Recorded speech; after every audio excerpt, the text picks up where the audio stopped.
Hello, this is Idodmg and welcome back to the channel. In this Dwarven Realms video, I want to talk to you about crafting.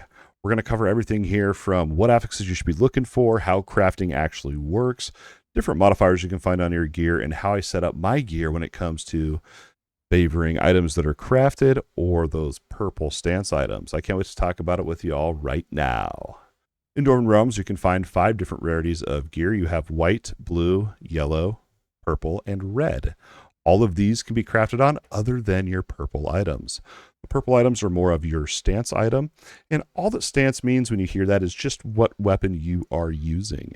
Now, what I love about the crafting in Dwarven Realms is you can take a white item with 0 affixes on it, and you can craft it all the way up through all the rarities, all the way up to red by adding on 4 of your own affixes and adding on a modifier on there as well that can be build changing. I absolutely love this idea of finding a basic item and just really kind of honing your craft and following all the tips and tricks we're going to talk about in this video to make some of the most powerful items in the game. Other than your rarities, whenever you look at a piece of gear, you're going to see there are crafting specs, and there's going to be a certain number of these on the item. 1 spec is consumed whenever you add an affix to an item, re-roll an affix, or upgrade an affix. So you can see why crafting specs are very, very valuable. Now, if you haven't seen my Elven faction video talking about the crafting nodes that you should pick up, make sure you check that out after this video. But there's a node in there that you can pick up that will allow you to preserve crafting spec whenever you use one. It has, I think it's like a 20% chance to just not use the spec at all, which is awesome. You can see why that's so powerful. We can get more crafts in that item, making it ever more powerful. And when it comes to deciding if an item is worth crafting on, the number one thing I look at is the base armor on there, and that has a chance to double roll. You're going to see some items with really high armor values on them compared to other items of the same item level. And if you see that, that indicates that that's a pretty good item to craft on because that armor is pretty valuable. Now, other affixes on the item can double roll as well. So if you see a value that's higher than you would normally expect, that's because it double rolled. The game doesn't give you this information. You just kind of have to have that knowledge of what a normal range is and what a double roll looks like. Hopefully in the future they'll kind of show us that. And I also like to be able to see the ranges that the stat can roll as well. That information is not available in game either. Now every single item in Dwarven Realms has a chance to be a really, really powerful item. It's just up to you how much time you want to spend assessing each item. I'm going to show you here in a little bit kind of what this looks like and some ways that you can save time and some principles that I follow when I'm looking at my gear. I also want to mention real quick that early on crafting can be very, very powerful. Just don't go crazy on it super early on or you're going to be kind of struggling for materials. Now, don't be afraid to craft either. If you have an item that looks like it could be pretty good, maybe go in there and just, maybe it has like 1 or 2 stats that aren't very good. Re-roll them so that they fit your build. We'll dive a little bit deeper here later in the video about what affixes I go for in Dwarven Realms as well. So I went ahead and jumped to the game here. We're going to head on over to the workbench to start honing our craft and make those super powerful items. Now you're going to see here in a minute how time consuming it is to sort through every single piece of gear. So what I do is once I have, we talked about kind of getting the good stats for your build or whatever, but once you kind of are comfortable with where you're at and you're pushing, and once you've hit a wall is when I would recommend running Catacombs. Make sure you keep an eye out for our Catacombs guide video. But Catacombs is really special because you're going to get the highest item level of gear from that dungeon. And that is based off, the item level that drops in there is based off your highest rupture cleared. So those items that you get from Catacombs are going to be worth looking into and crafting. And later on into the game, you're going to want to go back to that principle of the Catacombs items, but you're also going to want to pay attention to that armor value double rolling. You can see some really, really high numbers from those high item level items. So I want to just take a minute here so that you can understand why this is so time consuming to craft. Let's go ahead and just look at this amulet right here, the Fate Circle. It's an item level 21. It has 48 armor on it. I can tell you that did not double roll. It does have lightning damage on there, 55%. That might have double rolled. I'm not 100% sure, but I think it did. We also have spear damage, and we have electric dragons. So the only thing good for me and my build is armor and the lightning damage on there. But maybe we can make it even better. Let's go ahead and pop it into the workbench and take a peek. So the really cool thing about the yellow items here that already have affixes on them is you can re-roll them. You can peek at what you could re-roll to for free. Now we can go ahead. I use mauls, so I don't want spear damage. Let's go ahead and alter it and see what we can get. Crit chance would be pretty good. I'm not going to spend any resources yet because I want to go see what I can re-roll that 4th affix to. Here's the electric dragons. I don't use that offhand ability, so let's take a peek here as well. Stamina is okay for my build, and endurance is okay as well. Endurance, I believe, gives you lifesteal amount as well as energy regen. So it's not the best stat. I'd probably rather have like flat damage or probably literally anything else. It's not a terrible item, but we were able to see this item's potential without spending any resources or gold. Now let's go ahead and take that amulet out of here. It's not the best item, but it could be pretty good. Now let's go ahead and look at this white item here. This white item is item level 20 and it has 92 armor. I know for a fact that armor value did double roll. Let's go ahead and pop it in. The first thing you're going to notice is all we have is armor. You cannot re-roll the armor value. Now, this one costs gold to peek at the affix, or imbue the affix, I guess. And so now we can go in here and I can see the maul crit damage would be the one that I want to take. Now, the thing to point out here, and this is why I'm showing this, is these are the 4 affixes that can ever show up on this affix slot. So remember, we have blood dragons, archery, mauls, and kraken seeds. So we're going to pick mauls and add it on there. Now, if we click on mauls and we decide we want to re-roll it for a different affix, it's the same ones from before. Every time you re-roll it, it's just that pool of 4 affixes that'll show up on that line. We can go ahead and continue crafting this item here, just since it is a crafting video. Spend another 400 gold, so we got boss damage is pretty good, especially at the point where the bosses have so much health. So I will take a little bit of boss damage as well. And then on this 4th one here, let's peek and see what we got. To me, I would probably trash this item at this point. I don't use any of those. I don't use magery, spark damage, or rain of flames. Endurance, as I said, it's okay. Now, watch when I craft. Let's go ahead and add endurance here. A couple different things can happen. We can either get a epic craft, which has a chance to give that endurance a double roll. We also have a chance to not consume a spec that we talked about. And we also have a chance, well, for sure it's going to add it on. So let's see what happens. We just completed the craft. Now, let's say I really, really like this maul critical damage, which I do like that, but it didn't roll epic. Now, what you can do, and I want to do a big shout out here to Zubster. He has shared this information with me and taught me this pro tip. Make sure you go check him out on Twitch. Dude's super knowledgeable about Dwarven Realms. So this is something you can do. Since we have 6 crafting specs left, that maul crit damage, I want it to double roll. That'd be really awesome. So what we're going to do is we're going to alter, we're going to roll it off. Something we don't want. Okay, it just completed. Now let's try it one more time here to add the mauls that we want. This is the one we want. We want this to double roll. It salvaged our spec, but it didn't double roll. That's okay. Let's try it one more time. And you may not want to try this since there's not that many crafting specs. I'm just kind of, hopefully it'll proc right here so I can show you kind of what it looks like when this occurs. Try it one more time. Roll off the kraken seed. Add on the maul. Please work for the video. Please work for the video. Let's see if we can get a critical roll here. There we go. We got an epic craft double rewards. It finally went. I literally, just for you and for this video to show you what it looks like, probably tried at least 12 times to get that to roll epic. Finally, now you can see what it looks like. Now, in order to pull off that epic craft and to be able to even unlock that mechanic in the game, you do have to unlock this node over here on your Elven skill tree. It is right here. Bane of the Blacksmith, a 20% chance to gain an epic craft with double values. Again, check out that Elven faction guide video if you haven't yet. But the big point I'm trying to make here with all this, sure, we got to dip our toes a little bit into crafting and kind of see how I make my choices and how I craft different things.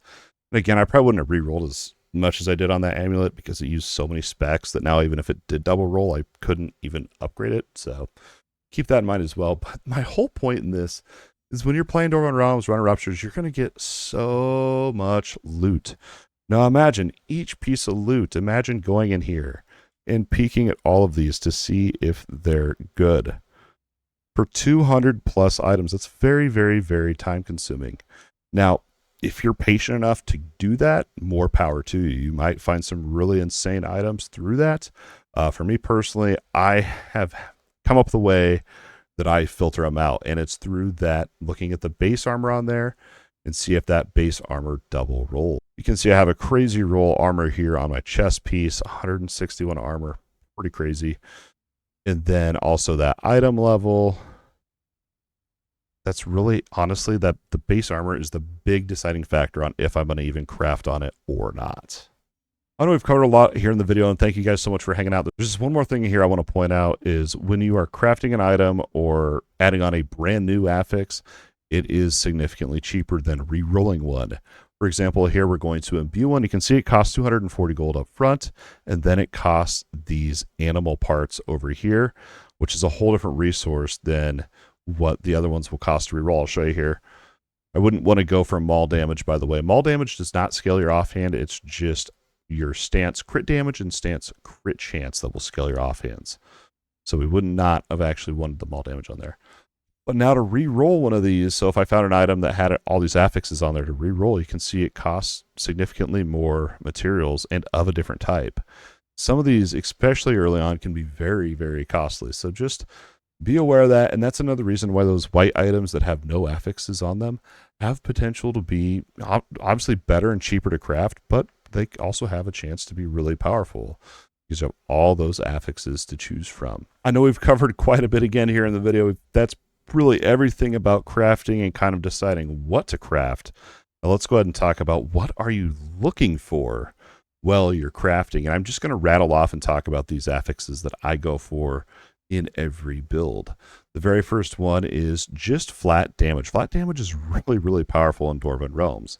We also want crit chance. In fact, you can get your crit chance to 100% in this game, and you can go beyond 100% crit chance if you want, and there's modifiers in the game that give you different bonuses for doing so. I have the Winky link in the description below for all of the different enchants you can get for your gear.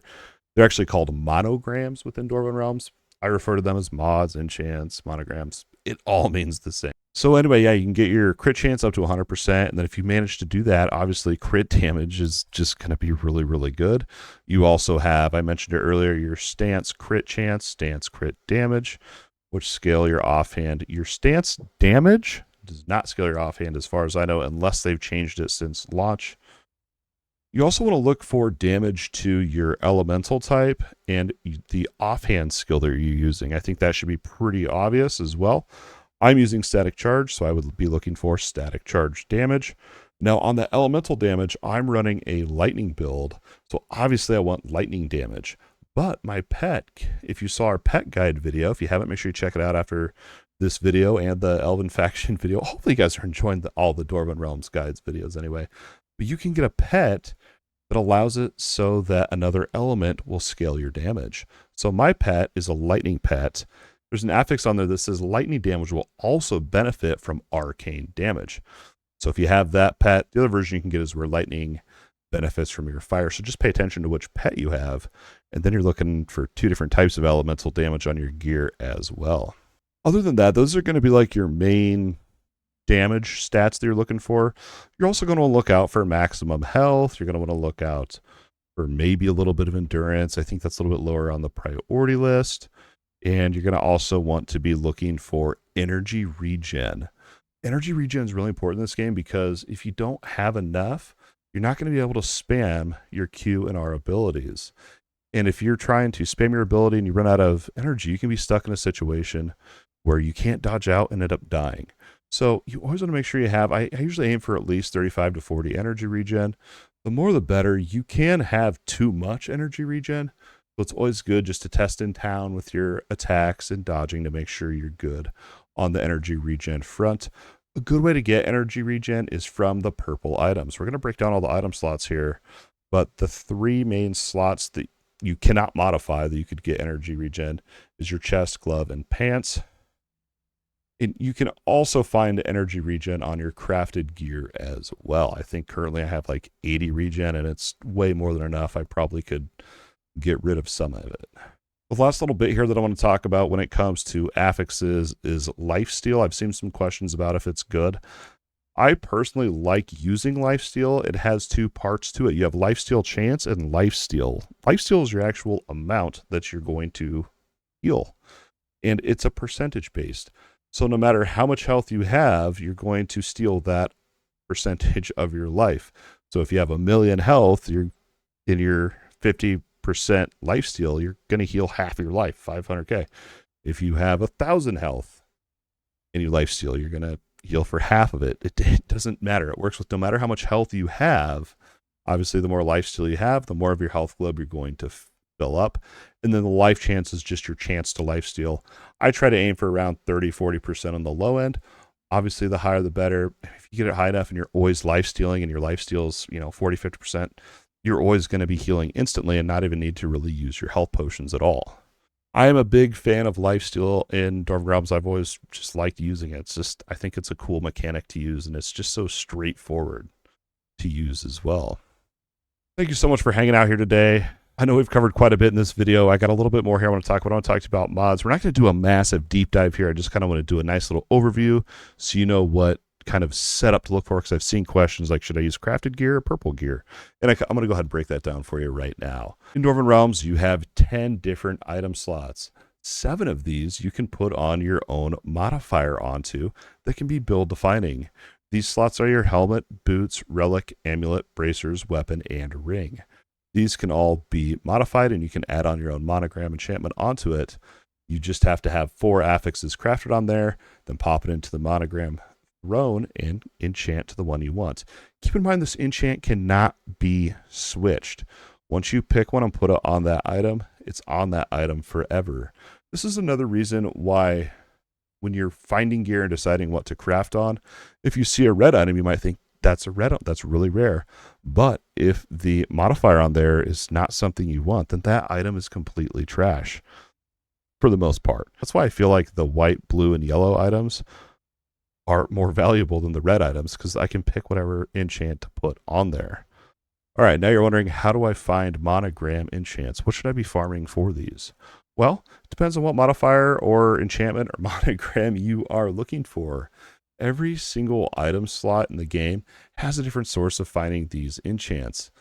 Here is the wiki page, and again, I'll have this linked in the description. I'll try to remember to pin it in comments as well. What you're going to want to do is click on your crafting here and monogram enchants, and this is going to tell you where every single enchant is and where they drop. But let's say you want to go ahead and look at what monograms are available for the helmet slot. You can scroll through and you can look around for whatever you think would fit your build. I'm going to give you a pro tip right now. Again, I got this information again from Zubster. Do make sure you check him out on Twitch. I'll have his link to his channel down below. This one's really powerful. You can gain 2 base damage for every 100 points of energy. Now, if you grab the relic monogram, you can double your energy. So you can already see why that's super powerful. Just without any other energy modifiers, that's 100% more damage. And then every time you get more energy, it's doubled and also gives you more damage. So it's crazy. But anyway, the reason I pulled up this wiki here was to show you that you can find out where to farm your specific monogram. So if you're looking for a monogram for your relic, you would farm Desolated Plains. Over on your bracers is Macedonian Firelands. Over on your amulets, you want to farm Homarnian Mountains. Over on your boots, you want to farm Mirror. Over on your helmet, you want to farm Cabarian Swamps. Over on your weapon, this one's a little bit different. I believe there's more sources than actually this wiki, I believe, needs updated. I think, oh, maybe this is right. Underground Enclave, Midlothian, Harmonian Olympus, and Kingdom of Acaris. A lot of the dungeons is the best way. Just run the dungeons and you're going to get your weapon. Now, there's a lot, because for each offhand in the game, there's 2 modifiers that you can roll. And the weapon enchant is really good because it's basically going to give you a 5th offhand effect. So if, let's just say, for example, you're running fire beams, and it would actually be a 4th offhand effect, not a 5th, because you can only stack up to 3. So then this would be your 4th. So let's say you want additional fire beams, and let's say on 3 of your offhands, you're already getting 3 more, and then you can throw this on your offhand and get an extra one. This is for all of them. You can look around to see what one you're using and what you want to use. Now, over on the ring monograms, you do have to infuse Mardoth hinterlands, and you can also get them from dungeons. Now, I've also seen the ring monograms drop in the Shadow Forge, but they also drop in the Cathedral of Fire, Olympus. Again, this might need update. I think there's other dungeons as well. As long as you're playing the game, running dungeons, you're going to see where they drop. And once you figure it out, that's just what you farm for that specific monogram. I know this video is already pretty long, but I've seen comments on numerous videos asking about it, and we're going to go ahead and do it. I can't thank you guys enough for hanging out, and I'm glad you guys are enjoying the Dwarven Realms videos.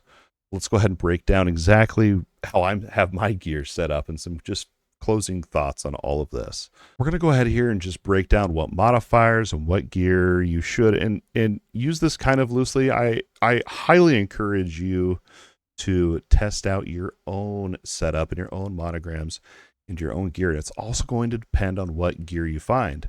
I'm only running one purple armor and then obviously my weapon as well. But once you start running the Olympus and I believe some of the other dungeons beyond that, I know for sure Olympus, you can find purple items that have a monogram on them. I'm currently hunting for all of these to be purple with a monogram. Would be absolutely wild. But before you get to that point, it's just a good idea to honestly just look at the item. And if it's a purple item, it's probably going to have energy regen. And if you're struggling with your energy regen, it's a good idea to throw that item on, obviously. Another important part you want to look for, and early on, these items can be really powerful. These stance items, you can see these boots give me maul damage, maul crit damage, and maul crit chance. Really good. The caveat to these, though, is the armor is typically lower than what you're going to find on a crafted piece of equivalent level. Now, I guess this one only has 12 more armor, but if this would have rolled, it would have been double rolled. It would have been insane. But let's just put it this way: early on, I feel like the purple items are really, really valuable. And as you level up and start to dive into the crafting system, and you have more materials to craft, you're going to find some of the stuff that you've learned in this video to become useful to make really powerful items. So let's just go ahead and break down the gear I have on. And we're just going to run through this real quick. We're not going to go super in depth with every single item as much as I'd love to, but then the video would be forever long. So over here on the helmet, you can see the monogram I'm running. We already covered it. This is the 2 base damage for every energy point above 100. And the reason we have that is because our relic, you can double your energy. So you're just getting 100% more damage there. And then on top of that, and you can see it too, when you throw on a piece of gear, you'll see your damage number, especially if you're doing this helmet relic setup like I've taught you. You're going to see your damage shoot up. I mean, I thought mine shot up by 1.1k as soon as I equipped it. Now, over on my chest, you can see I got some pretty lucky rolls. I only have this on really because of that high lightning damage roll there. The attack bonus and attack speed, I'd rather have literally anything else. Over here on gloves, we have the arcane. Remember, our pet is benefiting. Our lightning benefits from arcane because of our pet. So that's why we have that. And the energy regen is really nice. These two, we could look for the purple stance gear if we wanted to, and if we got lucky rolls. Then over here on your pants, these have, I liked these because of the really high max health and all of the stats. And look at the item level on this thing. That's the highest item level I've ever seen in this game. It's pretty crazy. I'd recommend finding a pair of pants that have energy regen on them, especially early on. And you can also find your stance gear as well. This one's a pretty open slot because remember, your chest, gloves, and pants, you cannot put monograms on. So those 3 slots are kind of just whatever is the best gear that you can find for those slots. Over on your boots, this is one of my all-time favorite monograms and has been for a very long time in this game. Maybe I need to check out other ones, but I just really like this one. Gain additional 1% damage bonus for each extra inventory slot. So it's not each inventory slot, it's each extra inventory slot. So that's why over here on your passive tree, you're going to want to pick up these nodes that give you extra inventory slots, extra damage. You can also find extra inventory slots in your cards, but that's a topic for a different day. Our next piece of gear here is Ami. We're going to go with the gain additional 1% damage bonus for each extra inventory slot. You can actually roll this affix on 4 different slots. You can see I also have it on my bracer. And I think the other slot was helmet, but the energy thing that we've talked about now 3 times is actually more powerful. And then over on your rings, these are kind of up to whatever. I'm running additional 100 health on both my rings. There's other monograms you can check out and kind of run whatever you want. Now, that's just the gear I have set up. Again, don't be afraid to experiment and try out your own thing. You're probably going to find something that's way more powerful than what I have set up on my character. So go enjoy the game, have fun, and check out all the different things when it comes to itemization, crafting, power, and builds. That's going to wrap it up for this Dwarven Realms crafting guide video. I know this video was a little bit longer, but there was so much to talk about. Hopefully you found this video useful and or entertaining. If so, don't forget to hit that like button and subscribe to the channel if you think I've earned it. Please consider becoming a YouTube channel member today. It helps out more than I can explain. But don't forget, your view alone means the absolute world. As always, thanks for watching, and we'll see you in the next video.